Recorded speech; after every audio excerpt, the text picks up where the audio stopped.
Welcome everybody to this Cockburn Conversation. My name is Terry Leventhal. I'm the director of the association, and it's a delight to kind of welcome you to this kind of event.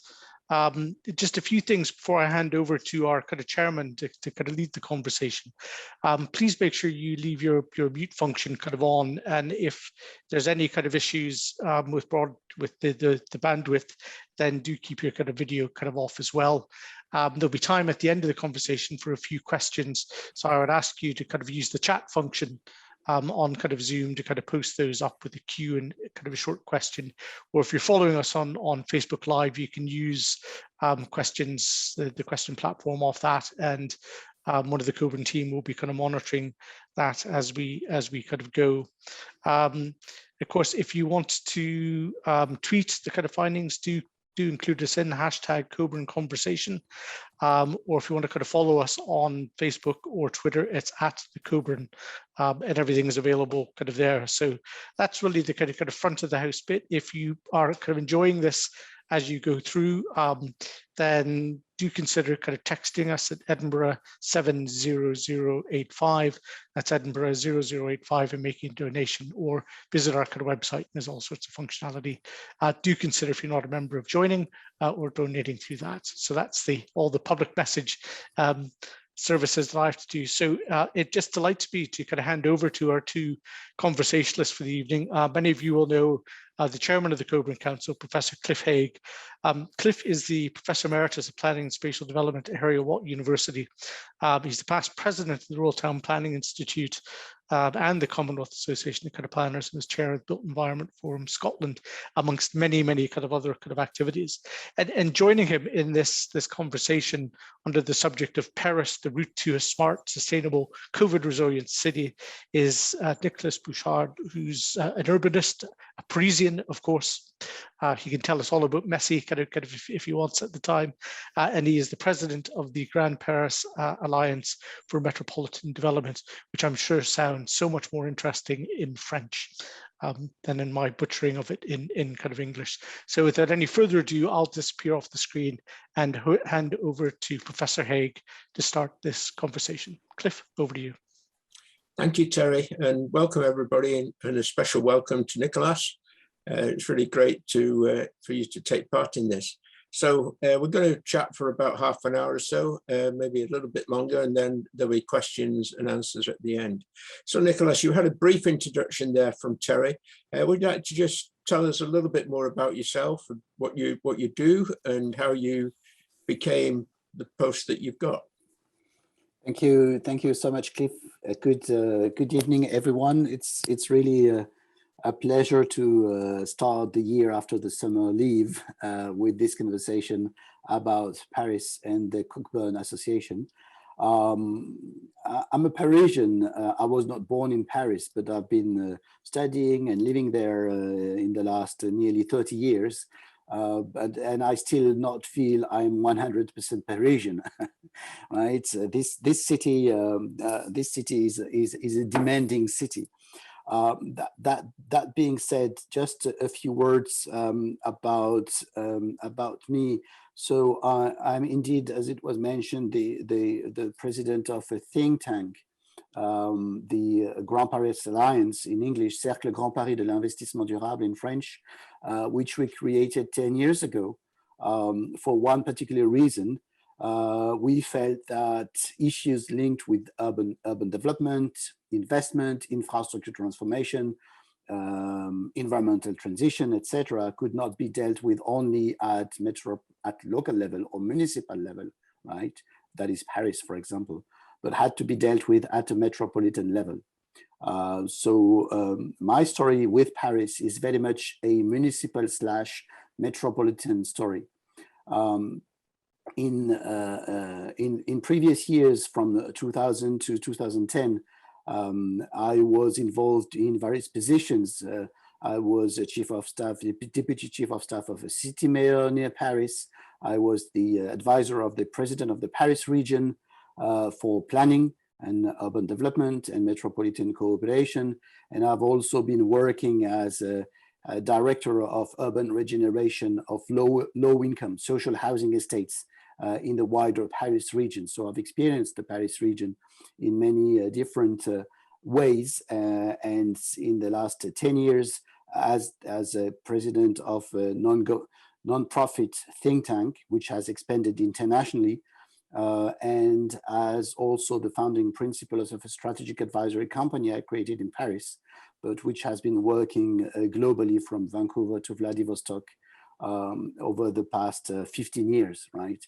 And I think this will be my last point, that this is also a reflection of how internationally embedded is Paris, and how you constantly move from very local or even neighborhood community scale issues to wider global issues. But at the end of the day, what matters is, as a urban dweller, also how do you commit to transform your city, to make it better, to respond to the different socio-political challenges that inevitably come from the development pathway of one of, I would say, the important European capital, and surely a well-known global city such as Paris. Thank you. That's a pretty impressive list. Could we just take a little time on this metropolitan regional issue? Clearly, Paris is a very different scale to Edinburgh. It's genuinely metropolitan in a way that Edinburgh is not. But could you maybe just give us a little insight into what difference you think it makes to have thinking and political action at the regional level in terms of urban development? I don't think that Paris can dare compare with Edinburgh, right? Both in terms of magnitude and size, and the region Île-de-France with the lotions. But no, seriously, Paris is a small city, as you all know, right? Both small in size. It's just a little bit less than, well, it's about 10,000 hectares, so it's not very big.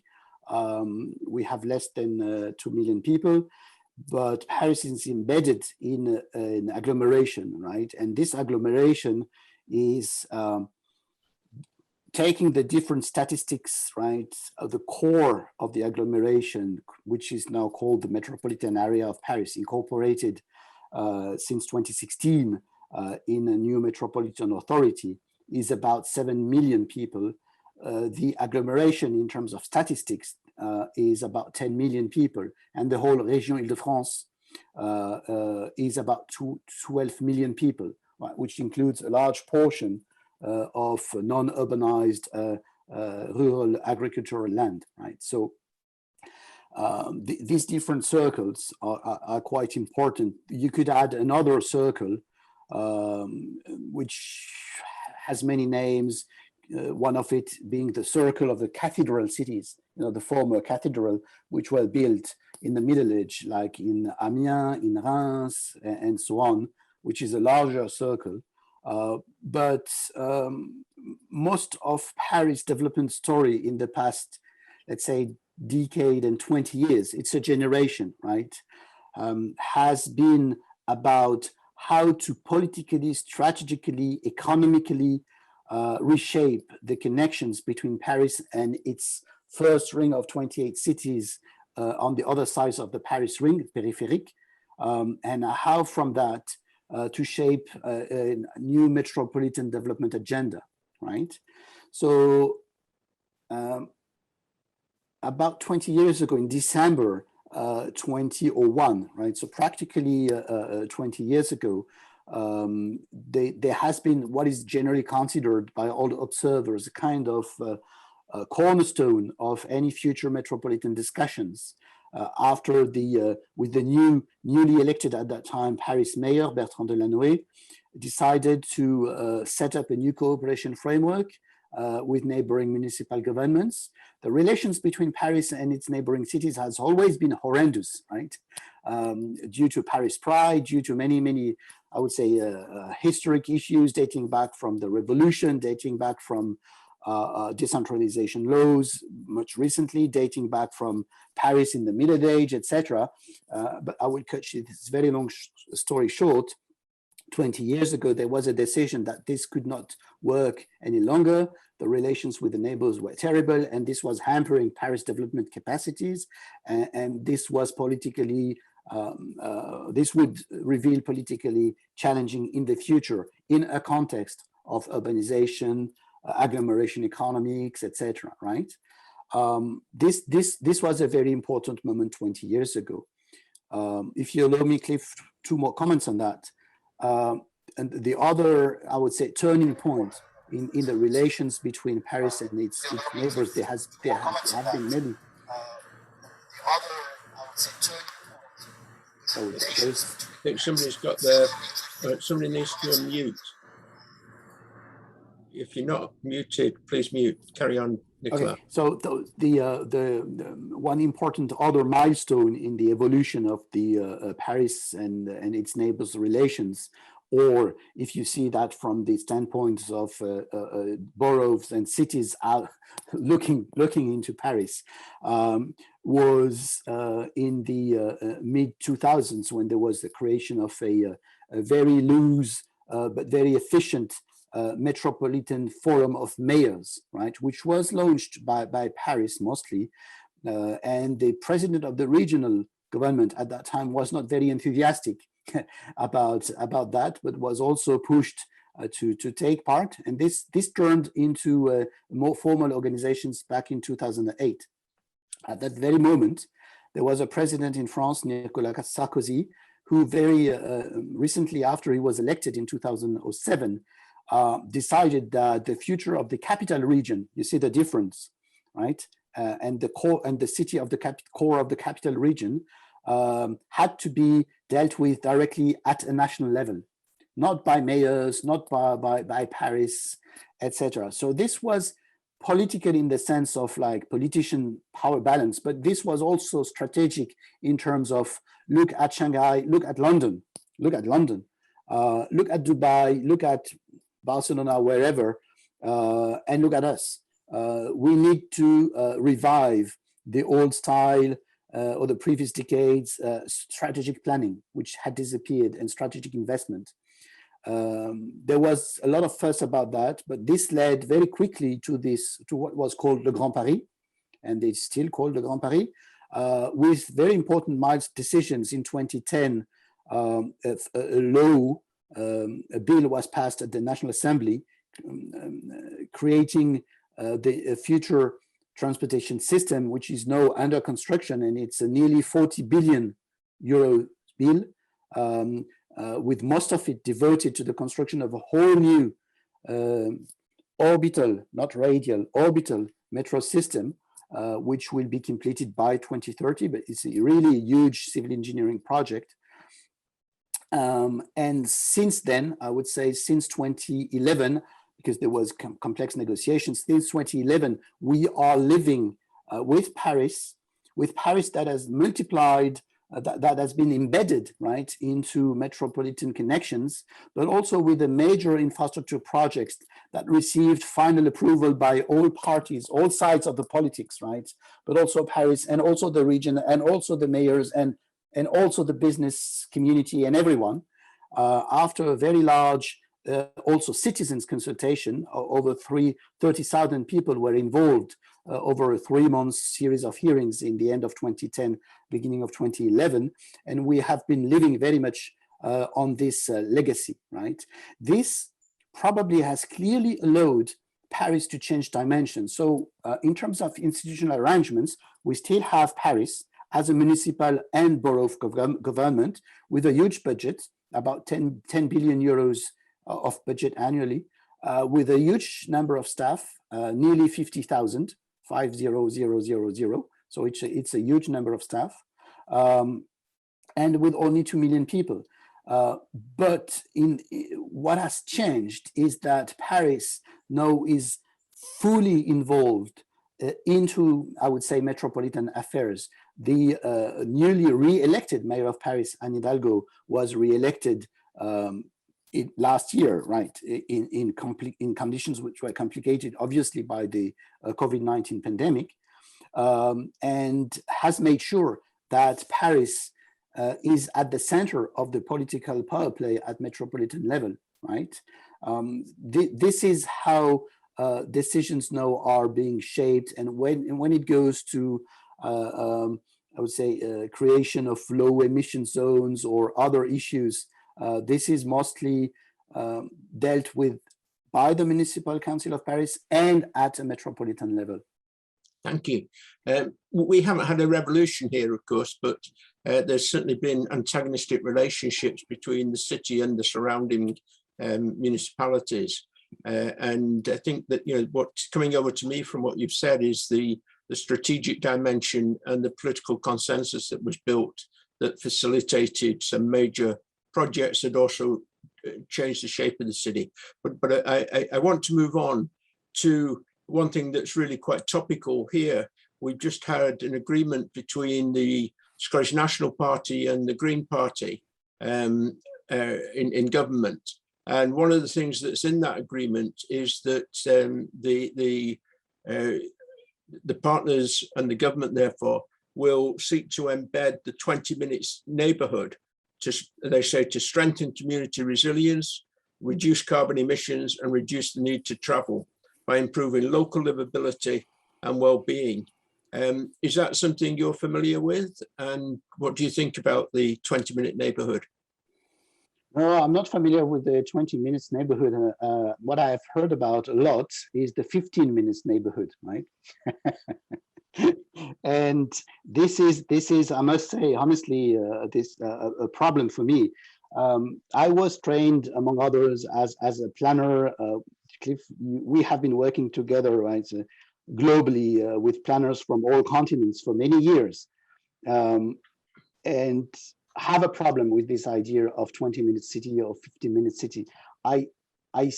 Maybe I'm getting old or whatever. Maybe it's the COVID. I don't know, but I still don't understand what it is about, right?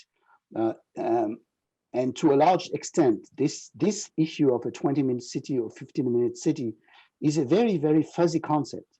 Not to say a void concept, not to say a complete intellectual fraud. I don't understand what it is about.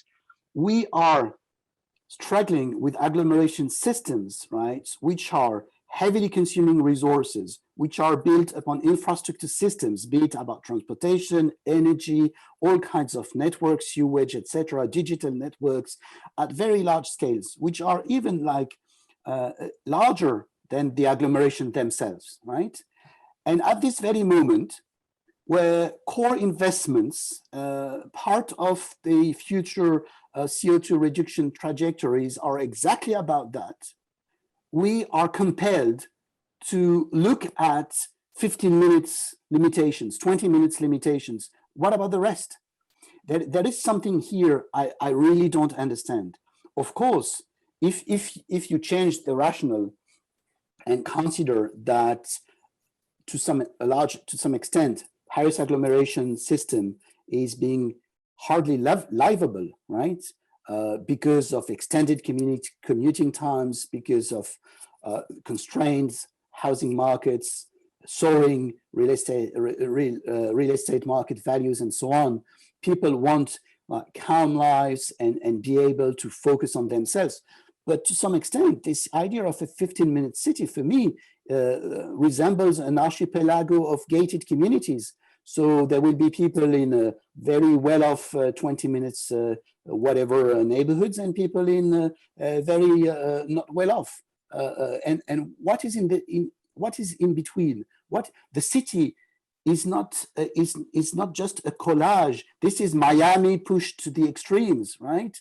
I see cities as something much more intricate, fabricated, especially our old European cities, depending on so many things. And my hope is that we will quickly overcome these 20 minutes, 15-minute cities. My fear is that this will not disappear soon. So we probably have to play with that, but definitely as a planning concept, this is still not very much of a convincing issue. I don't know if this is a useful answer for me. It's a very interesting answer. And I don't know if you know, but Ed Glazer, the yes, I've American seen that. Yes. urban economist, just wrote something this week, I think. And I said, at last, a prominent voice is standing up against this, because, I mean, politically, I can understand, right?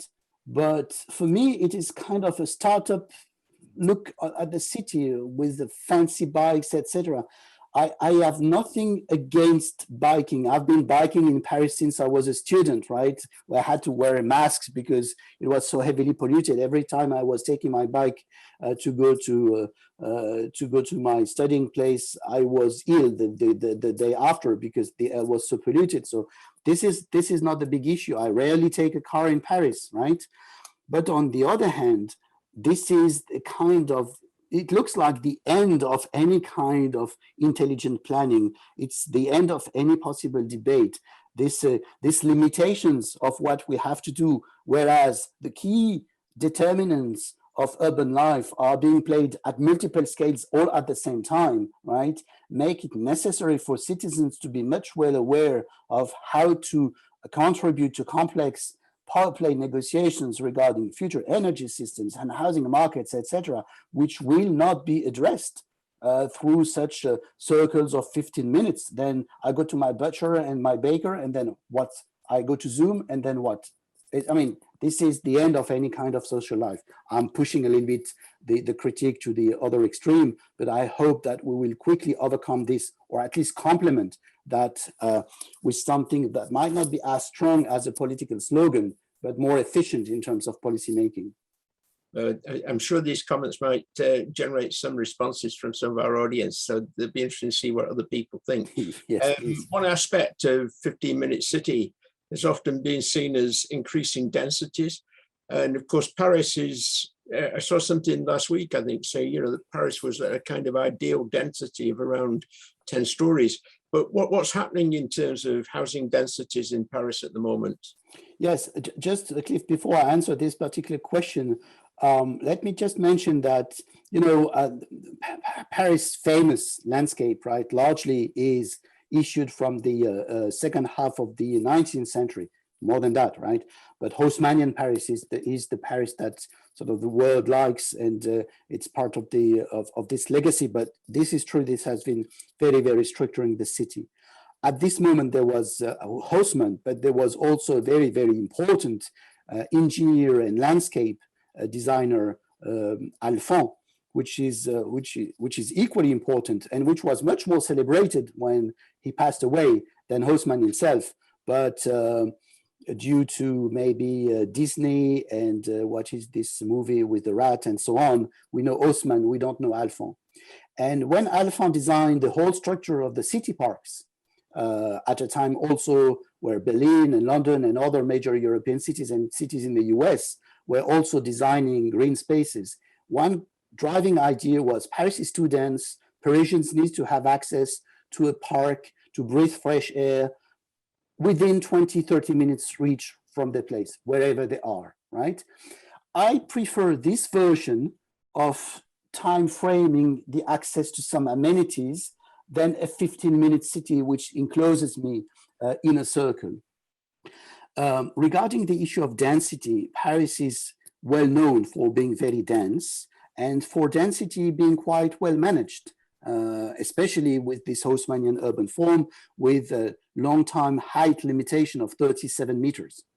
This has designed the famous Paris landscape. Paris was trying at multiple occasions, including last year, to pass for this zinc, the typical landscape of zinc roofs, to be listed as part of the UNESCO World Heritage, along with the baguette. But this has not worked yet. What has worked, on the contrary, is that back, I would say a decade ago, there were very fierce debates about whether future planning and future construction should overcome this 37 meters height limit, right? There were pros and cons, etc. What would be a Paris high-rise tower, etc. Now, this story is behind us.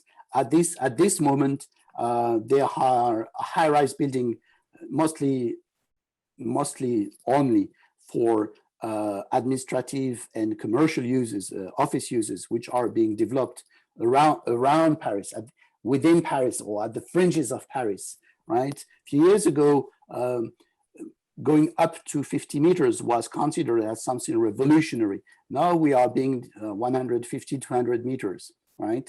And there is even a project which has been there as part of these transformations linked with Le Grand Paris since the last decade about, and if I'm not wrong, it's either, I think it was Foster and Partners, of two very high-rise, 300 meters high-rise residential towers in the business district of La Défense in the west of Paris, exactly along the main Louvre, Champs-Élysées, Arc de Triomphe perspective. But they have never been built. Hopefully they will never be built. So this story is not over, but clearly in Paris, especially in the outskirts, limitations of Paris in the west and in the southeast, building high-rise tower is no longer a potential issue. It's a story, right? And it's a new story which is being sold to Parisians because there will be additional trees in the rooftops and whatever. But this is also very pragmatically an issue of bringing more resources to Paris through taxes. So if these very tall commercial towers presume that they're going to have a lot of people working in the offices, presumably, but how has COVID impacted on office working, and how do you see that going in the future? The office market the office market in Paris is really a regional metropolitan office market, right? What the figures are staggering. Last year, this is changing already, but last year they were minus 42% of transactions in the office market. So it's really plunged, right? Since a lot, especially for the larger projects, are in the hands of powerful national, European, or global investors, long-term investors, they all decided that they should not come into a state of deep crisis, then they should wait for the sort of market to recover. But at this very moment, there is a real issue because not everybody will go back to the office as planned. And for instance, one symbolic project, which is the future Olympic Village, right, which is under construction, was initially meant to be possibly transformed into offices, right? There was this idea of reversibility. At this very moment, there is no sign that there will be a demand allowing for this transformation to happen. So the impacts of the COVID-19 crisis have been very brutal, especially last year, right? But they have been mitigated by the profile of the investors and by the fact that finally it was in the general interest of both public authorities and private players to sort of decide that they would overcome the crisis. So at this moment, some projects have been delayed, many projects have been delayed, but we don't see a complete reverse of trend, although this will have to be very, very carefully monitored in the coming months. The thing is, last comment on this is the office market in the Paris region is very vast. It's millions and millions and millions of square meters, and with a seemingly endless demand. When we say there was minus 42%, right, last year, still this represents over 1.3 million of square meters that were allocated, that were sort of in French demande placée, that were sort of put in the market in transactions. So we are talking here about the vast market, which has also a potential for resilience, even if in parallel, in the past years, there have been several attempts to formalize strategies and trajectories to transform old offices that are not well in the market into housing, because we have a shortage of affordable housing. So part of the title of this talk was about Paris being a COVID resilient city. Do you think Paris is en route to being a COVID resilient city? Yes, probably a lot of cities in Europe are COVID resilient cities. I don't see Paris being specifically ahead of the pack for some reasons. You know, relief packages, support to MSMEs, support to the tourism sector, etc., has been happening, but it has been happening through Paris municipal funding and through national funding, mostly through national funding, which has been massive. But if you look at the number of tourism in Paris, the decline is steep. The figures from 2021 show a staggering minus 60% number of tourism as compared to pre-crisis levels, right? So even if it is not on the headlines every night, right? The impacts on restaurants, the impacts on hotels, the impacts on tourism related activities, the impacts are quite serious. And even this year, people sort of preferred to avoid Paris and the main cities for the summer vacation, and to go to the seaside or the mountains and etc. So there are some issues here which are probably to be seriously considered in the midterm in terms of how this might impact the bright and shiny investment projects, and how this might impact also the joyful public-private partnerships. Sorry. So let's move on, because I'm keen to leave some time for some questions. I want to talk just a bit about trees. Edinburgh's aiming to be a 1 million tree city by 2030, and Paris, of course, is famous for its trees along places like Champs-Élysées. We've said that there are big differences between Edinburgh and Paris, and you can't just cherry pick and move ideas across. We accept that. But what messages do you think there are for a city that wants to be a 1 million tree city like Edinburgh? Well, this is a very impressive target. I've been looking at the figures. I never remember the figures. In Paris, at this moment, there are about 200,000 trees, right? 100,000 of them, half of them being trees of landscaping and alignment along the boulevards and the streets, right? If you add up to these 200,000 trees, the trees of the Bois de Vincennes and Bois de Boulogne, that is the two parks which are in the east and in the west, right, and which administratively belong to Paris. This adds 300,000 trees, so that's 500,000 trees, right? The municipal government a few months ago was very proud to issue a plan to add 170,000 new trees, right? We are still very short of a 1 million tree strategy from Edinburgh. So congratulations. The issue is a very, very, very important issue as the city is confronted with regular but still rising levels of low air quality episodes. And the COVID-19 pandemic has only highlighted how poor is generally the air quality in the city, despite all attempts to tame down car traffic, whatever is being carried out.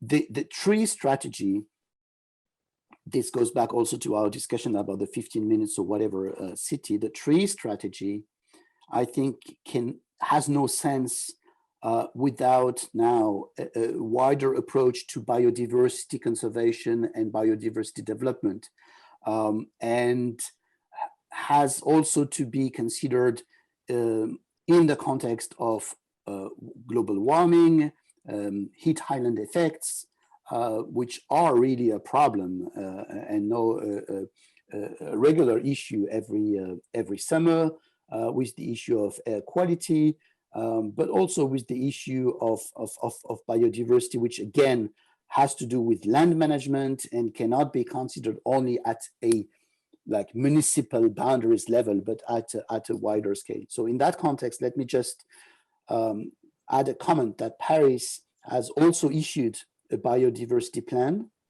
but that the regional government has also issued a biodiversity plan. Both plans are not coordinated.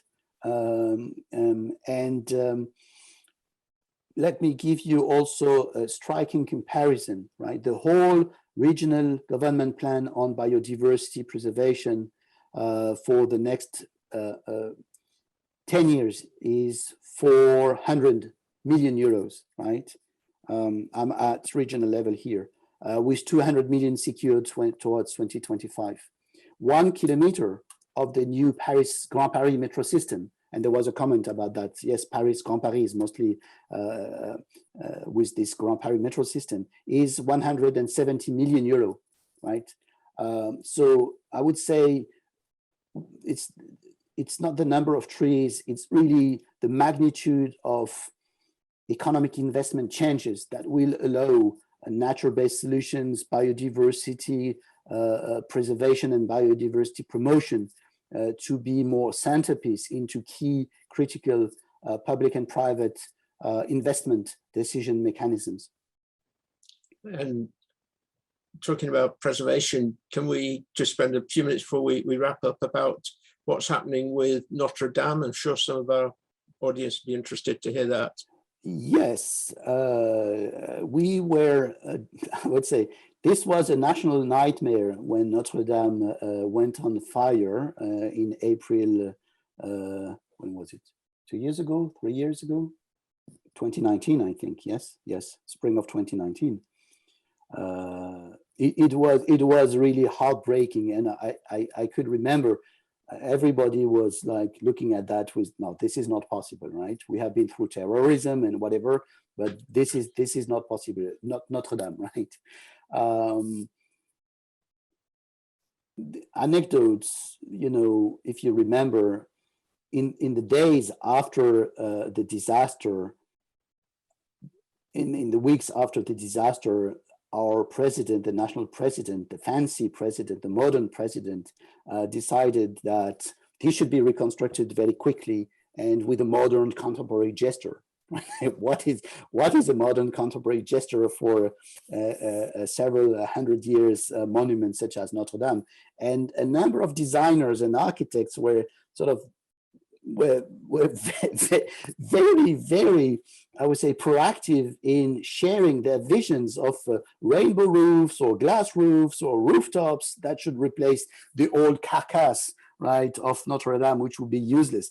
This was also very much a striking photography of how real or how deep is heritage, including culture and religious cultural heritage now in the Paris of today.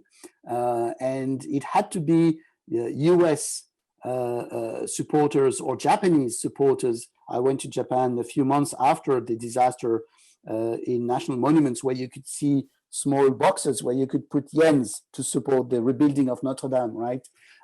To past the emotion, understand the kind of deepness of what the disaster affecting such a monument can mean.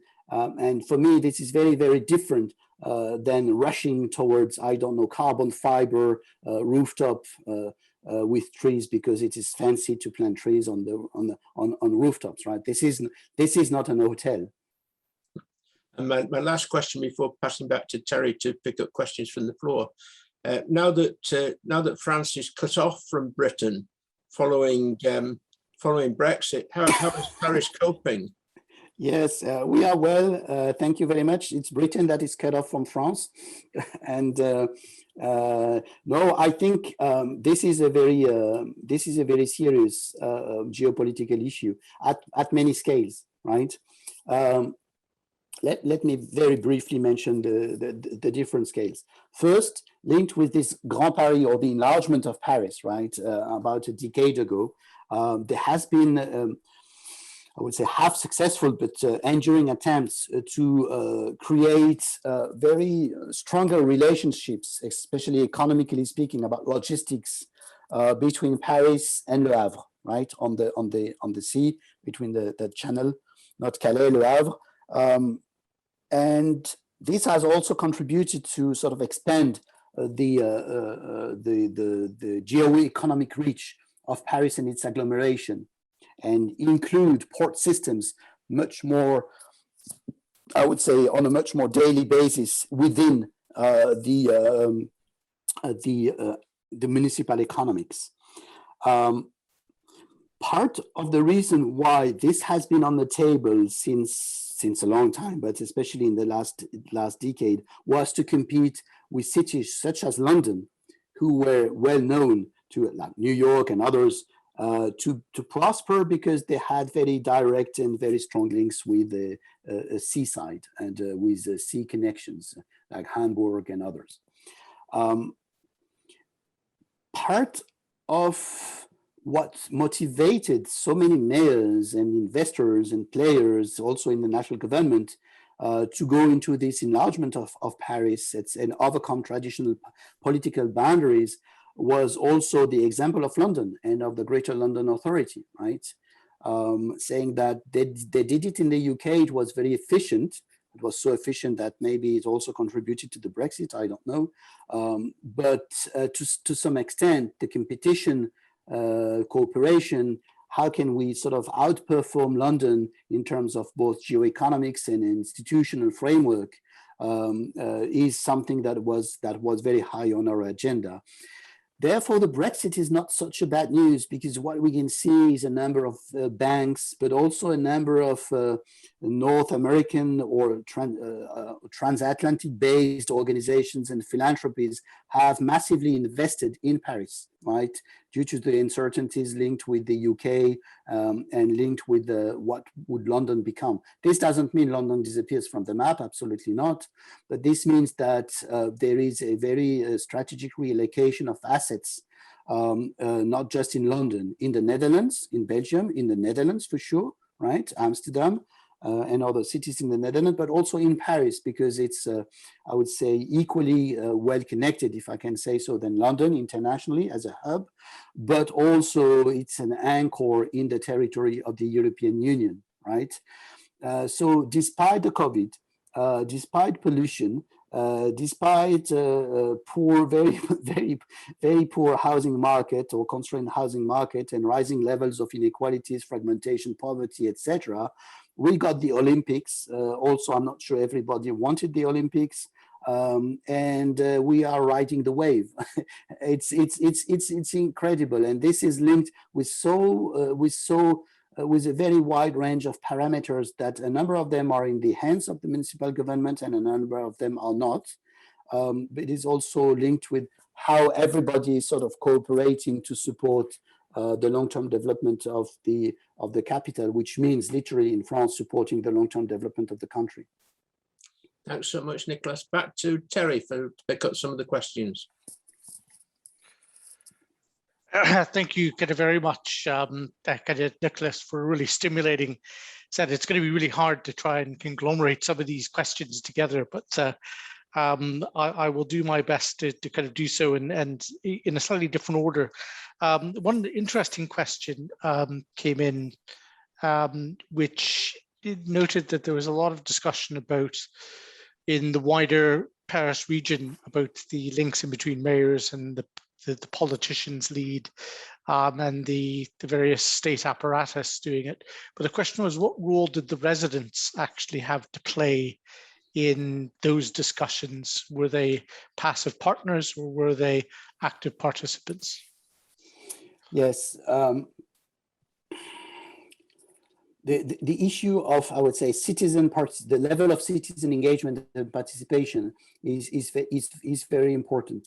My assumption is that I say, why was the national president very quickly successful in saying we need to restore a pathway to global competitiveness for France's capital region, was that there was a common understanding that the existing institutional arrangements, etc., were not allowing to do so, and we needed to change the course of things, right? So there was a sort of an underlying understanding also that addressing the issue of les banlieues, right, and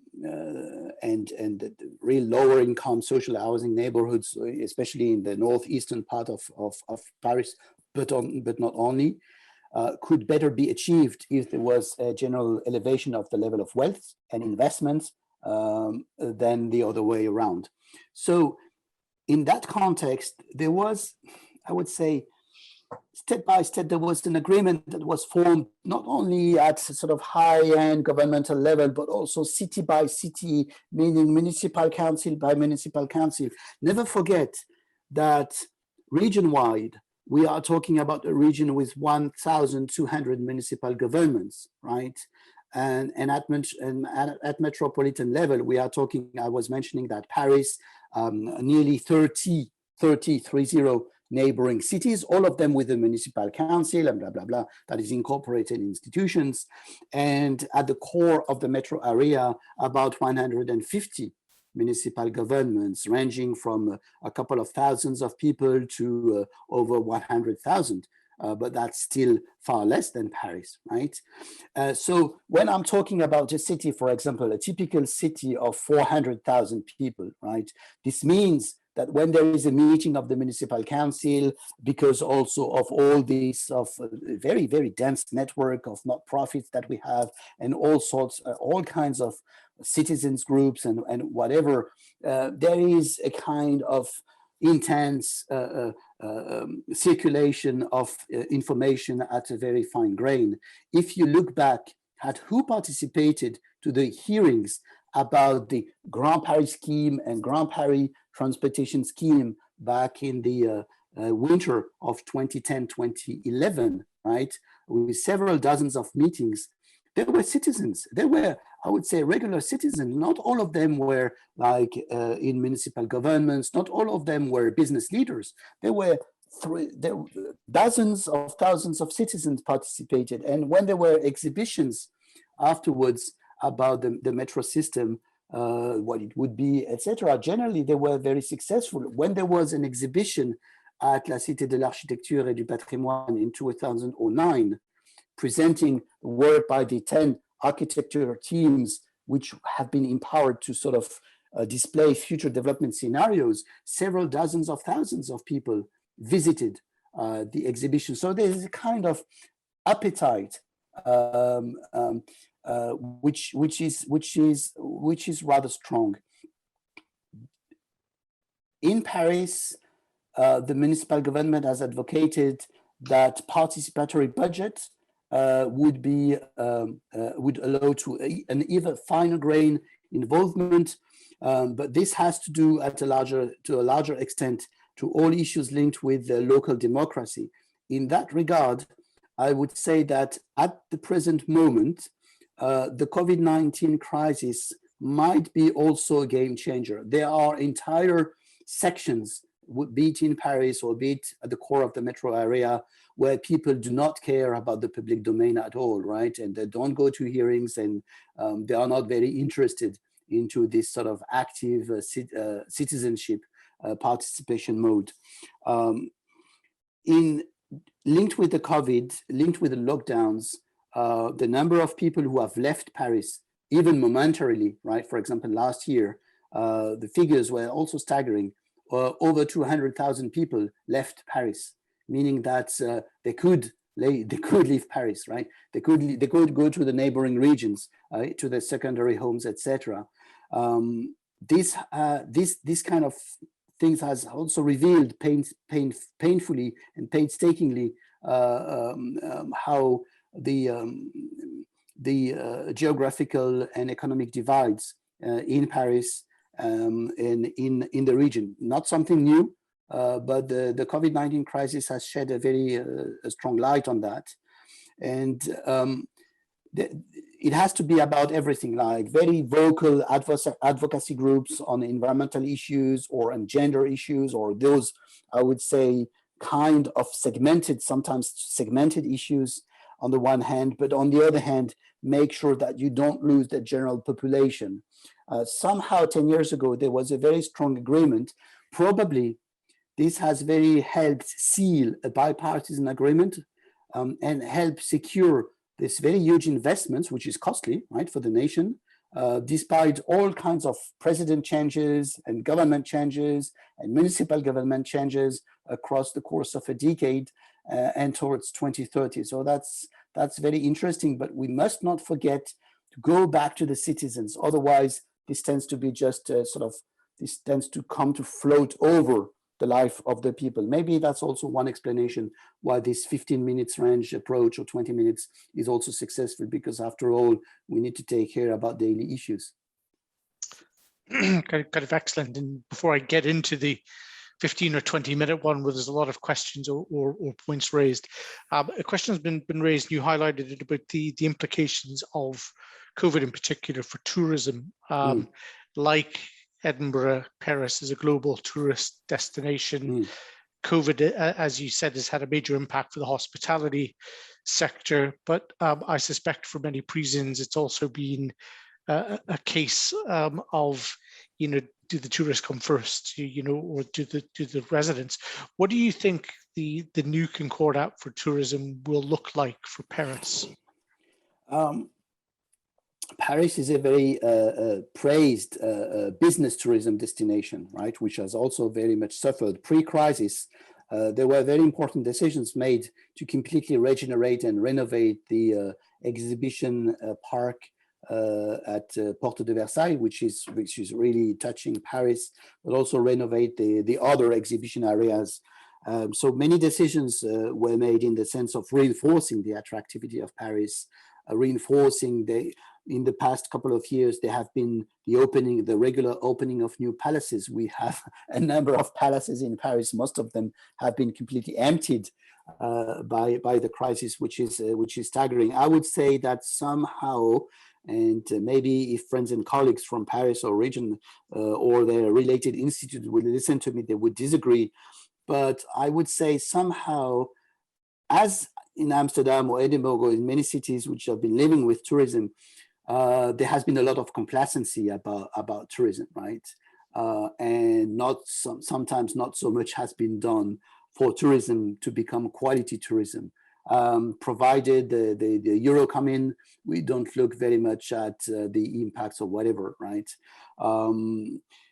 So there has been this huge controversy about Airbnb, and there are about 30,000 dwellings, 30,000 dwellings, right, for Airbnb purpose in Paris. So this has become a problem. It's no better regulated. It's still a problem, but it is also striking as a Parisian to see that some of the, let's say, most visited touristic hotspots are also the places in the capital where public space is damaged the most. I will take two examples, two easy ones. The Arc de Triomphe and Champs-Élysées, terrible situation. Nothing has been done in the past 20, 25 years. Champ de Mars, Eiffel Tower, Trocadero, very, very important place. The whole open space by the Eiffel Tower is in a very poor condition, very, very poor condition. The public furniture, the soil, the ground, public amenities are in very poor conditions, whereas the Eiffel Tower is one of the most visited monuments in the world. If you go physically to the Eiffel Tower now, but this is also linked with the terror attacks that we had to suffer from, right, and which were really terrible.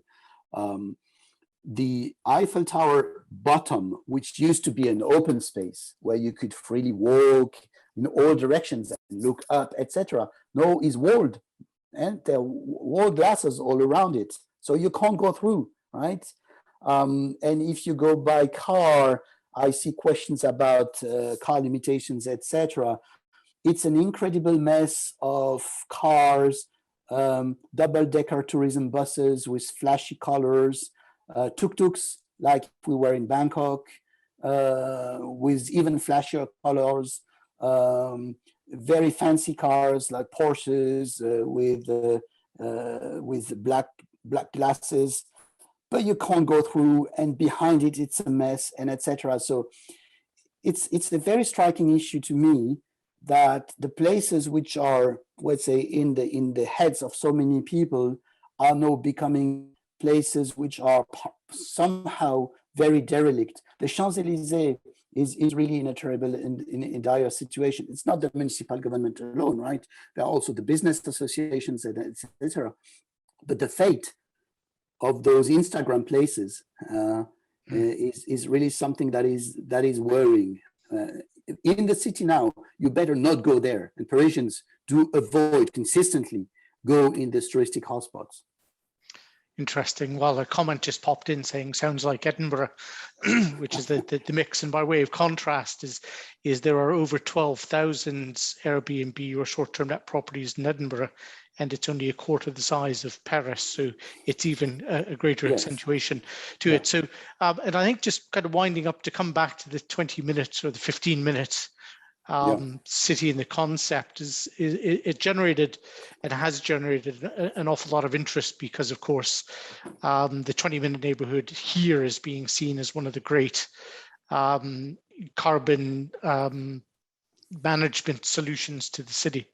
And I guess that there's a number of kind of threads to the various questions. One is the how do you square the relationship in between what is a very localized agenda and the delivery of national infrastructure, whether it's the really big, transport things which you talked about, or even on a more basic level, healthcare and kind of acute services through national health services. Is that a circle that could be squared, or is that just one of the kind of conundrums? And I guess it kind of leads on to, just while I pull it out as well, is that point that you talked about in thinking of the relationship to amenity as perhaps being a more useful kind of barometer. Does Paris have a defined approach to thinking about sustainability and amenity as kind of a right of being a citizen, i.e. you have a right to expect certain things close to you, and that's what gives meaning to the policy? So two distinct elements from the same policy. Yes, that's a very interesting sets of questions, and we as Parisians, we are sort of naturally empowered to expect all amenities to be on our doorstep, right? I'm saying that it's a joke, but I mean, we are incredibly lucky in Paris to hear it from what the city is about, right? You go practically everywhere. Of course, now, especially in the northeast of Paris, there are sections which are really in dire security situations with drugs issues, etc., that we had not had ever. But in general, the level of service, the accessibility by the metro, right, to everything, everywhere in Paris, right, which is Paris, makes it very difficult to understand why we would need a 15 minutes or a 20-minute city. We have a 5 minutes or 1 minute city, right? Everywhere, even in the new districts. It could be better. It could be not every street is a fancy street with a nice boulangerie and a nice small restaurant with the napkin and so on. But in general, in Paris, there is this incredible level of whatever, whatever, everywhere, right? And this has not much sense. This is a much different reality when you go across the peripheric, but this is changing in all the cities near Paris, and we'd say generally speaking, right, in the core of the agglomeration, the level of all sorts of commercial amenities, access to services, which include doctors, which include health, which includes schools, which include everything, right? Including for the elderly people, etc. The level of service in Paris is so much denser than in any other city in France, and then in any other place, not to mention the peri-urban outskirts of the metropolitan region, right? That it's very difficult to understand what exactly is about this very fuzzy notion or maybe it's about collecting fancy startups, to do some more services, or Uber Eats, or I don't know what, right? So I think that's one very important remark when it comes to Paris. When it comes to planning future systems and how to structure, I would say, urban density, urban life, urban organization, urban systems, right, according to low carbon trajectories, for example, which remain inclusive, but which also tackle, I would say, global challenges of difficulty to get access to decent housing at a fair price. It's a completely different story. And I think we need also a stronger visions of what the urban backbone of the future is about, which is probably a mix of everything. But for instance, the garden city approach, right, which was developed in the UK in the past century. I mean, those kind of plans are very interesting to some extent. Smart city approaches in their ways to reconsider the organization of services and so on were more interesting. Also, they were to be criticized on many aspects in kind of providing a model of change and a model of transformation, which at this moment I don't see at all in this 10, 15 or 20 minutes, right? So this would be my comments on that. It's absolutely kind of brilliant. I still have a list of kind of other questions, but I see time is really kind of caught up with us in this conversation as I kind of thought it would. And it strikes me kind of in so many ways as whilst we have two very different cities, they also share an awful lot of things in common. And a lot of the kind of issues and challenges, I think, which has just come out from this. So that has been really, really kind of most fascinating. And as a penultimate step, I'll hand back to Cliff to begin kind of winding it up before we close the meeting. But Nicolas, thank you so much for your time and clear expertise and knowledge. It's been a delight. Cliff. Yeah, thanks. There's a great temptation to carry on this discussion for another hour. I think it's really interesting when you say about the level of quality services that are so accessible across Paris. I think one factor in the UK has been the extent to which over the last decade and more, we've actually seen a withdrawal of services from many places at a local level. And I think that might create a different kind of enthusiasm for this 20-minute idea, though it begs many questions about how you get those services back where youth clubs have closed, swimming pools have closed, and so on. But if we carry on with that, we won't finish this evening. So maybe I'll try and write something and you can maybe comment. Thanks so much, Nicolas, and thanks everybody. I do apologize to those who had questions, which I agree were lots of really brilliant questions. We just didn't have enough time to fit everything in. But I hope that this insight into Paris and the challenges of Paris and the ways that Paris has tackled them has been helpful to everybody. And can I just remind you, if you have enjoyed it, please remember the Cockburn. We operate as a charity. We depend upon donations and membership. So please make a donation if you can. And hopefully we'll see you again before too long. It'll be Doors Open Day later in this month. We've got a great program for that that's going to be launched on Friday. Do visit our website. And thanks again, Nicolas, for a wonderful evening. And thanks to Terry and the team for managing it so capably. Just one last comment, if you allow me, Cliff, to say also sorry, because there were a number of very good and strong questions, such as limitations of cars and others. Sorry, we could not address those, but feel free to use any way to contact me, whatever.